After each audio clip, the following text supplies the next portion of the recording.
Assalamualaikum warahmatullahi wabarakatuh.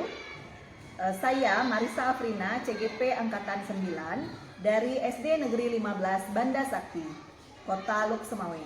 Kali ini saya tidak sendiri, tapi saya ditemani oleh rekan sejawat saya, yaitu Ibu Ratnawati SPD dari SD Negeri 15 Banda Sakti, di mana beliau adalah guru kelas 1 di SD Negeri 15 Banda Sakti. Baik, Assalamualaikum Ibu Ratna. Waalaikumsalam warahmatullahi wabarakatuh. Bagaimana kabarnya hari ini Bu Ratna? Baik, alhamdulillah. Alhamdulillah sehat ya Bu ya. Ya. Nah, hari ini kita akan mengadakan percakapan praobservasi ya Bu ya. Nah, jadi di sini sebelumnya nanti saya akan mengamati jalannya proses pembelajaran yang Ibu lakukan di dalam kelas, gitu Bu ya. Atau sebelum saya melakukan supervisi, maka saya akan melaksanakan praobservasi dulu, gitu Bu ya. Nah, adapun tujuan saya melakukan supervisi ini adalah untuk mengetahui dan mengevaluasi jalannya proses pembelajaran yang Ibu lakukan nantinya. Nah, dan kenapa hari ini kita melakukan percakapan praobservasi ini? Itu karena sebagai persiapan awal, Bu. Nah, jadi sebagai persiapan awal Ibu dalam melakukan kegiatan pembelajaran agar lebih siap dan lebih mantap serta percaya diri.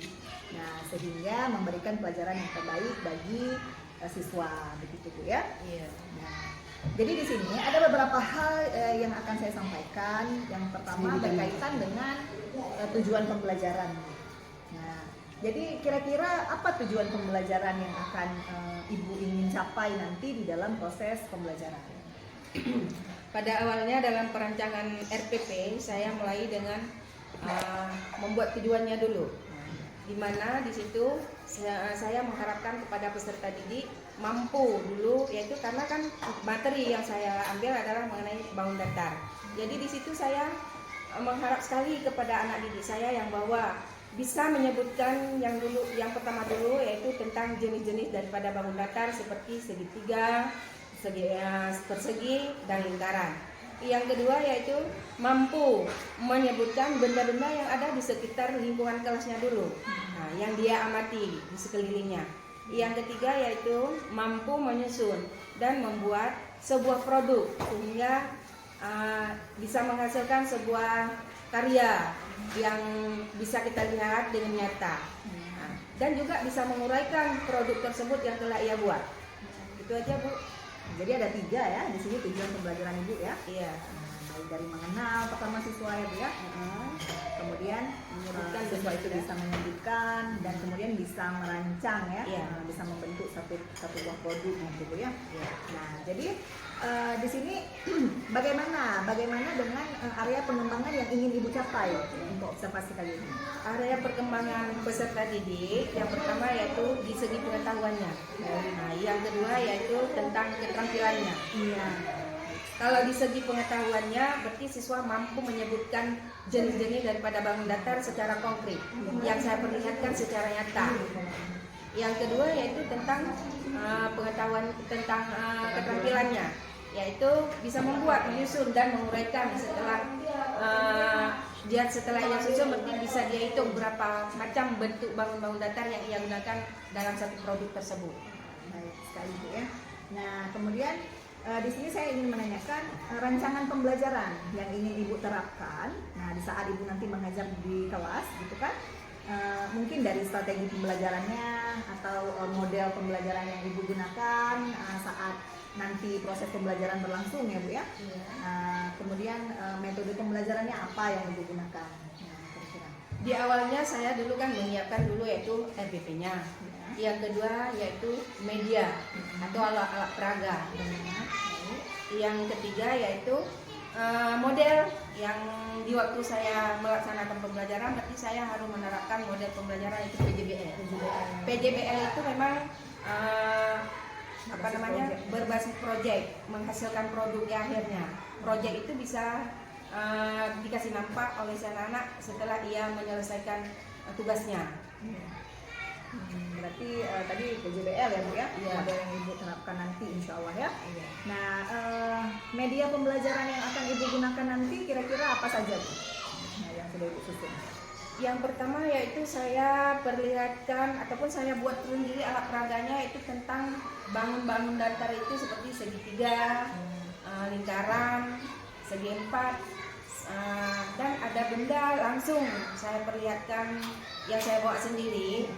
Misalnya seperti apa Bu?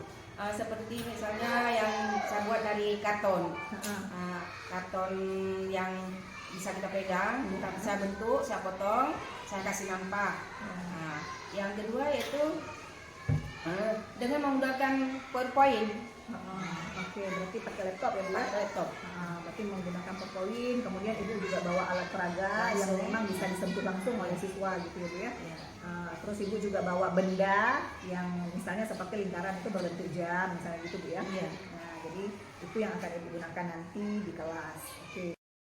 Baik, jadi kira-kira kapan Ibu kita akan melaksanakan supervisi dalam proses pembelajaran Ibu Ratna nanti? Rencananya kalau nggak salah ya Bu ya, pada hari Kamis tanggal 7 dan saya Di jam keberapa Bu? di jam 1-2 Jam pertama dan kedua ya? di kelas 1. Di kelas 1. Baik, berarti nanti insya Allah saya akan masuk ke kelas Bu Ratna untuk melakukan supervisi itu di hari Kamis tanggal 7 di jam pertama dan kedua. Iya. Dan di kelas 1A ya Bu ya? Iya. Baik. Jadi saya akan datang dan melakukan supervisi kelas ya Bu ya. Nanti saya akan melihat dan mencatat hal-hal yang Bu Ratna lakukan saat proses pembelajaran di dalam kelas nanti, gitu ya Bu ya. Nah, nanti setelah kita melakukan observasi ini, kita akan melakukan percakapan pra-observasi lagi Bu. Jadi setelah ini kan saya mengobservasi Bu Ratna, gitu. Jadi setelah saya mengobservasi, kita akan ada percakapan pasca observasi. Nah, itu akan kita lakukan bersama pengajar praktik nantinya bersama Ibu Sri, dan Ibu Ratna juga, yang insya Allah pokoknya akan didampingi oleh Ibu Sri juga. Cuman jadwalnya saya belum tahu kapan gitu ya. Nah, jadi sebelum kita akhiri pembicaraan pra-observasi kita hari ini, Bu Ratna, kira-kira dari percakapan kita tadi, dari apa yang sudah kita bicarakan tadi, apa yang Ibu rasakan dan apa yang Ibu dapatkan dari percakapan kita tadi? Berarti saya harus persiapkan dulu yang pertama RPP, yang kedua media yang saya gunakan nanti ke depan pada waktu observasi nanti. Ya, berarti Ibu udah dapat gambaran gitu Bu ya. Dan semoga sukses nanti insya Allah di hari Kamis ya Bu Ratna ya. Ini terima kasih juga atas waktu Ibu Ratna yang udah bersedia kita berbincang-bincang untuk pra-observasi, dan insya Allah nanti kita akan melakukan observasi di dalam kelas. Sampai jumpa nanti Bu Ratna di hari Kamis insya Allah di kelas 1A di jam pertama. Ya. Demikian percakapan kita untuk hari ini. Terima kasih saya ucapkan. Assalamualaikum warahmatullahi wabarakatuh. Assalamualaikum warahmatullahi wabarakatuh.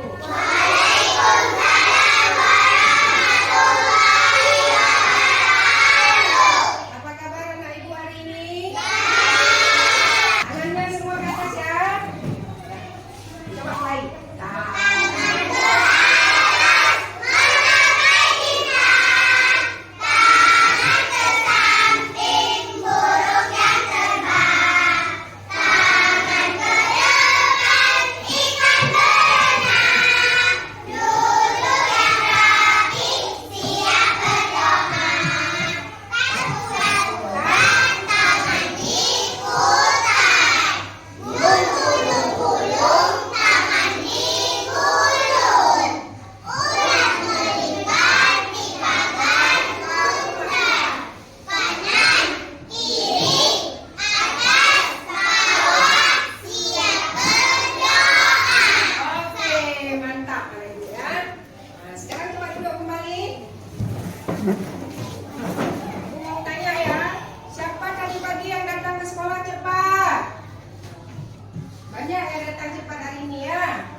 maju ke depan untuk memimpin doa ya nak ya.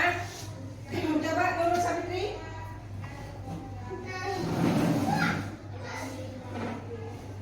Kita berdoa memohon kepada Allah supaya kita dikasih kesehatan. Semuanya ya berdoa. Coba. Ayo teman-teman. Ayo teman-teman. Kita berdoa. Mulai doanya.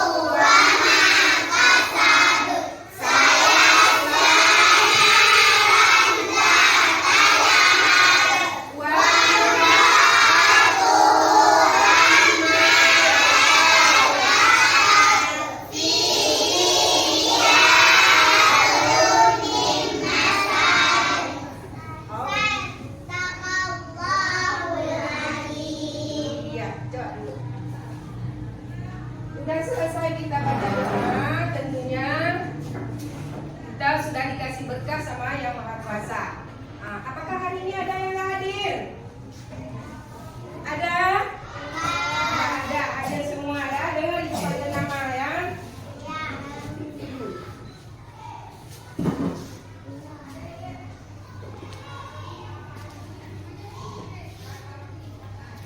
Nurul Sabitri. Semua hadir hari ini ya. Baiklah Ibu. Pada hari ini kita materinya yaitu mengenai pembelajaran bangun datar. Ya, coba lihat. Jadi tujuan Ibu hari ini yaitu mengenai bangun datar. Tentunya Ibu harus kasih tahu sama kalian apa itu bangun datar. Ya. Tujuan daripada pembelajaran hari ini yaitu kalian harus tahu. Ini coba lihat ya. Di sini ada yaitu tujuan pencapaian pembelajaran.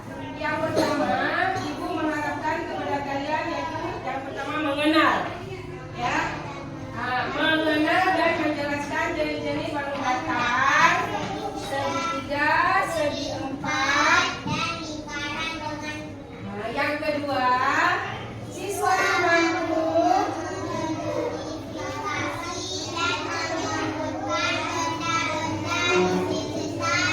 yang membantu sedemikian. Yang ketiga adalah siswa dapat mencoba bangun datar segitiga bersegi dan lingkaran pada kertas dan mewarnainya. membuat lingkaran. Ini bukan ya, yang nomor 3-nya berarti nanti kamu bisa menyusun. Ya, menyusun bangun datar dengan menggunakan bentuk-bentuk bangun datar.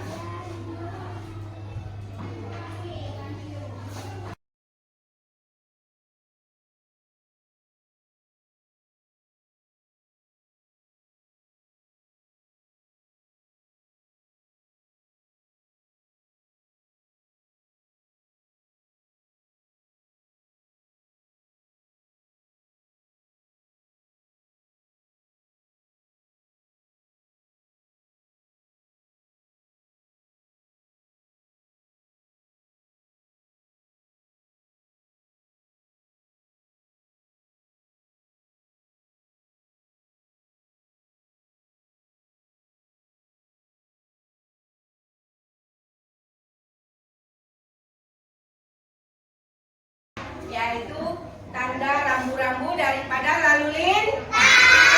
Pernah ke kota? Kalau pernah mantap. Berarti ada kita lihat di sana. Yang kedua ini adalah berbentuk persegi. Namanya apa namanya? Bergaris. Ini juga kita adalah menggunakannya juga di dalam kehidupan sehari-hari, yaitu mengukur. Ya, orang jahit baju, orang buat bangunan juga menggunakan penggaris seperti ini. Ada sama ibu nggak apa-apa. Ini Ibu pakai kertas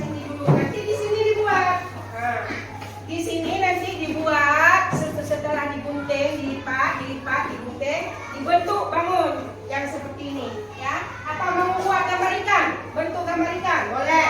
Bentuk gambar bunga, bentuk bangunan rumah juga boleh, ya. Nah, ini berarti.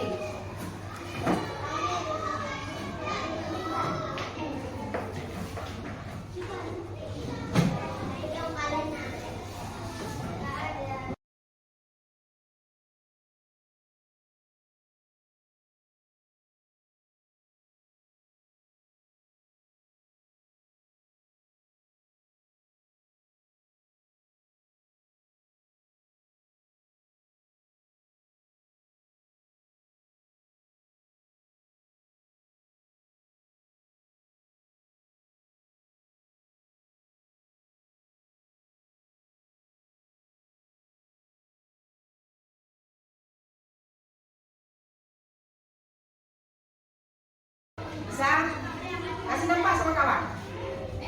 Coba buat. Bisa disusun. Coba susun dulu. Bagaimana?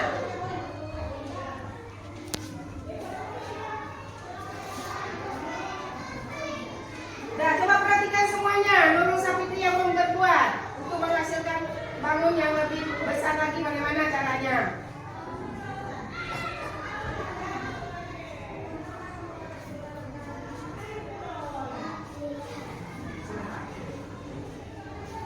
Ini adalah dua buah segitiga. Bila digabungkan menghasilkan gabung segitiga yang lebih bisa dibuat, bisa dibentuk. Coba tepuk tangan dulu.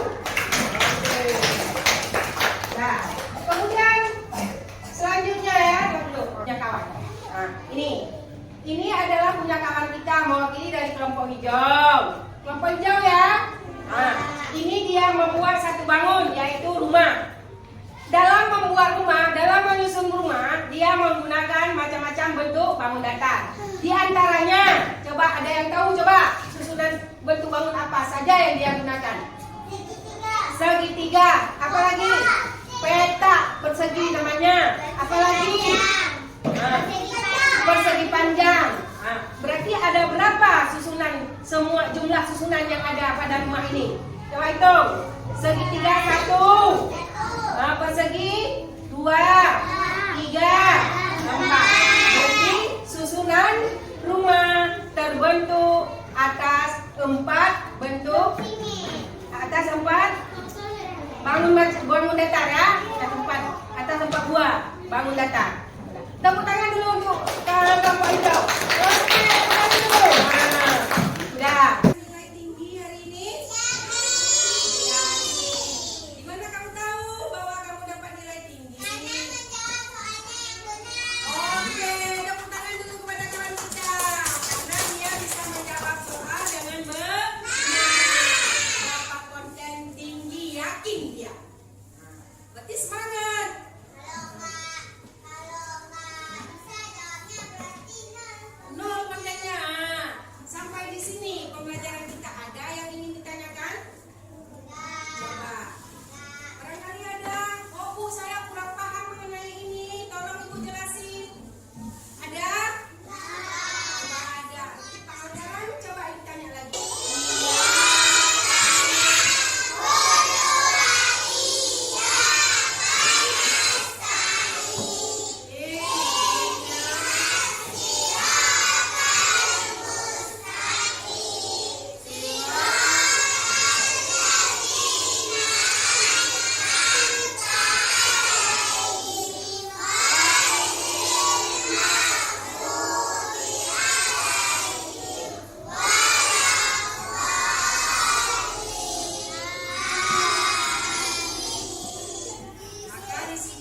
Iya. Berdasarkan data media di situ ada tulisannya. Nah, langkah-langkah apa yang mau dikerjakan? Berarti akan menyiapkan yang pertama berarti bahannya yang akan dibuat. Jadi sebelumnya jauh hari saya sudah menyuruh kepada anak untuk membawa perlengkapannya atau bahan yang akan dibuat sebagai satu produk. Ya, seperti kemarin kata Pak Joni Nah, sudah iya, dibawa ya. lemnya, bahannya kan, lemnya. Jadi untuk merasa itu sudah dicapai gitu ya. Iya. Nah, jadi dari segi pengetahuan saya siswa sudah dapat kalinya gitu ya. Oke. Kira-kira dalam proses pembelajaran ada nggak kendala-kendala yang Ibu alami? Iya, ada, tentunya ada. Kan nggak mungkin semua nggak bisa. Kan? Ada, ini karena apalagi anak kelas 1 ya, ada yang kurang paham, belum bisa membaca semuanya. Jadi kan mengenai apa namanya kendalanya ini berarti siswa apa namanya, karena yang pertama berarti belum mampu membaca. Berarti ada siswa yang belum bisa membaca gitu ya. Yang kedua berarti kan waktu saya menyuruh membawa bahan, ada yang ketinggalan kan, lupa gitu. Iya. Berarti disitulah Berarti terkendalanya. ya bahan maksudnya nggak lengkap Nggak dibawa lengkap oleh dibawa. kelompok gitu ya. Oke. Jadi Bukan semuanya, ada 1-2 orang anak. jadi kendala yang Ibu alami di situ. Kira-kira bagaimana cara Ibu apa namanya menemukan solusi untuk kendala itu? Jadi kan misalnya dalam kelompok itu ada siswa yang bawa ya, semuanya tapi ada yang nggak bawa. Bagaimana cara Ibu menyikapinya? Saya memberitahukan tertentu saya tanya kenapa nak bapak kan dari murid ya, nanti ini besok-besoknya hari. Jadi apa kata ibu? Ingat. Lupa, Kalau ada saya lupa. Iya lupa. Jadi kalau misalkan siswa-siswa yang kurang aktif ini, gimana cara Ibu menyikapinya? Saya panggil, saya tanya kenapa anak ini kan kita belajar bersama di sini ya. Jadi kalau belum tahu, tanya sama ibu gimana kendalanya ini kan. Nah, saya ibu kan bisa mengajari atau membimbing kalian untuk ke depan ini bagaimana, ataupun saya ibu bisa banyak sama ibu gitu. Saya membimbing mengarah. Berarti mengarahkan siswa tersebut tapi secara personal ya. Berarti siapa yang aktif maksudnya Ibu Panggil, saya kenapa? Ada apa? Jadi setelah Ibu panggil hasil apa yang Ibu dapat? Setelah saya panggil, berarti saya senang karena anak bisa menjawab pertanyaan apa yang saya tanya. Berarti Ibu berhasil ya setelah yang dilakukan itu maksudnya siswa itu mampu menyelesaikan materi yang dibutuhkan gitu ya. Baik, jadi ini setelah Ibu lihat maksudnya proses yang sudah Ibu jalani ya kan, proses pembelajarannya, kira-kira apa yang akan Ibu lakukan ke depan? Maksudnya untuk memperbaiki seperti yang tadi Ibu bilang bahwa saat ini kendala itu karena ada siswa yang lupa bawa bahan, misalnya ada siswa yang kurang aktif karena keterbatasan membacanya, kan? Nah, jadi kira-kira ke depan langkah seperti apa yang akan Ibu lakukan supaya proses pembelajaran ini berjalan lebih maksimal dan berjalan. Berarti kan keinginan saya berarti anak-anak kemana ke depannya dia mampu bisa semua seperti yang saya inginkan. Berarti saya harus menyiapkan dulu terlebih dahulu. Berarti kan saya menjadikan RPP kemudian mendesain alat peraga yang akan saya tampilkan sesuai dengan materi yang saya ajarkan pada hari itu. Ya, berarti Ibu akan buat alat peraga yang sesuai dengan minat siswa gitu ya, jadi supaya siswa lebih mudah memahami gitu ya.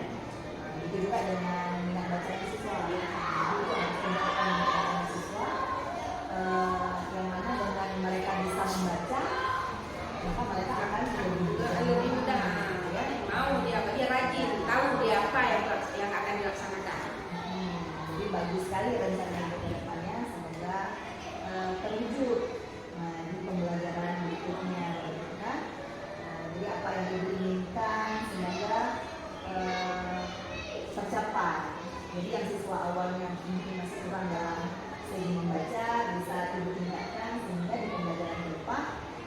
bisa baca sendiri tanpa harus menunggu temannya gitu ya. Jadi saya sangat mengapresiasi apa yang sudah ibu lakukan dan yang akan ibu lakukan. Jadi kira-kira mulai kapan nih ibu akan mewujudkan? Tadi kan ibu bilang misalnya siswa yang nggak bisa baca mau dilatih lagi bacanya gitu kan? Jadi itu kapan kira-kira